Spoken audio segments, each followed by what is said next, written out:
You want answers? I think I'm entitled. You want answers? I want the truth! You can't handle the truth. You know what they put in the water, don't you? Fluoride.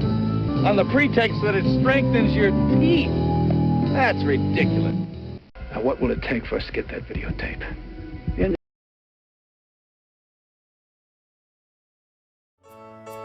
Where do the days of the week get their names? Our weekday names start in ancient times with the astrological idea that the planets rule the hours of the day.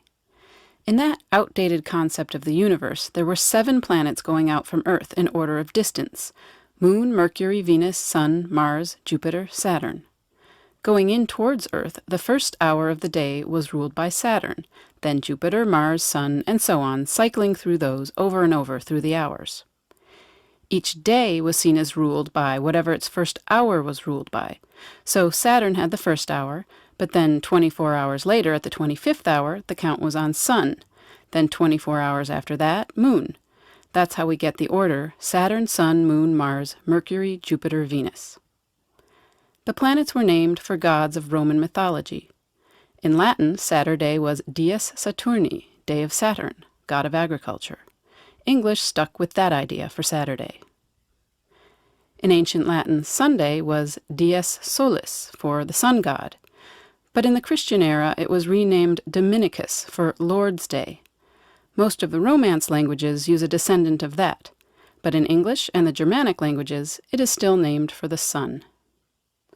Monday is Moon Day. Roman mythology had the moon goddess Luna, which is why French has lundi, Spanish lunes, but here English substituted its own Old English word for moon, Mona.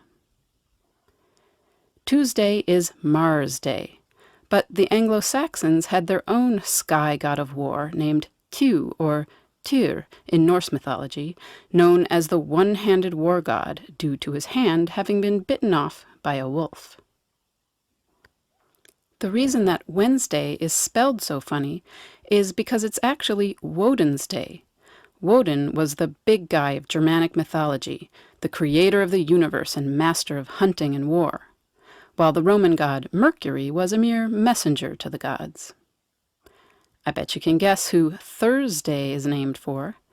In ancient Rome, Jupiter, or Jove, the sky god of thunder, a pretty good match for Thor. And Friday? Well, the only planet left is Venus, goddess of love. The Anglo-Saxon goddess of love was Frigg, and this is her day.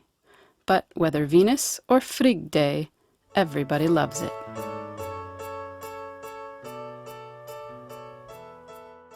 Where do the calendar months get their names? The answer is ancient Rome, but the specifics are a bit complicated. To lay it all out, we need to start with March, because that was the first month of the calendar in ancient Rome. In Latin, it was called Martius, and it was named for Mars, the god of war, and agriculture, so the motivation may have had something to do with the start of farming season. The second month of the calendar was Aprilis. That name might be related to the Latin word for to open, opening buds and all that, or maybe Aphrodite, but we don't really know. Maius, the third month, was named for Maia, an earth goddess associated with fertility, who had a reputation as a good mother. She was Mercury's mom. The fourth month was named for the goddess Juno, a goddess of marriage and childbirth.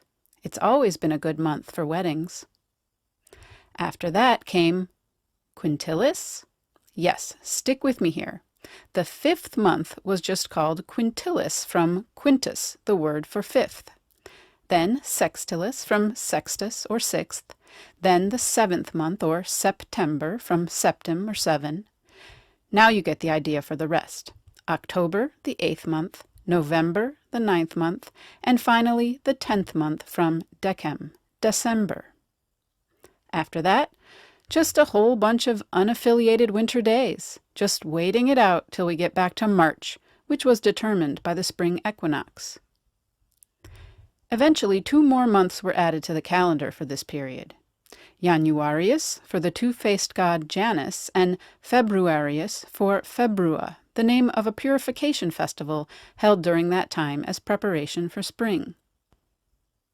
The Roman calendar was an inconsistent mess, with extra days having to be stuck in here and there, and sometimes even whole extra months. It's hard to deal with the cycles of the moon and the sun in the same system. But in 46 BC, Julius Caesar introduced a new system, with a pretty consistent year. 365 days, with an extra day added to February every 4 years. This is when Quintilis, the 5th month, was renamed Julius, July, the month of Caesar's birthday. Augustus, the emperor of Rome who came after Caesar, thought this month-naming gig was a fine idea, and so Sextilis became Augustus, August, for him. The fashion for month-naming ended there, so from September on we were left with the old numbered system. But because the beginning of the year was moved from March to January, the numbers didn't fit anymore. The 7th month became the 9th month, and the 10th a 12th. Everyone was used to the names, though, and figuring out this whole day-counting thing was hard enough, so the name stayed.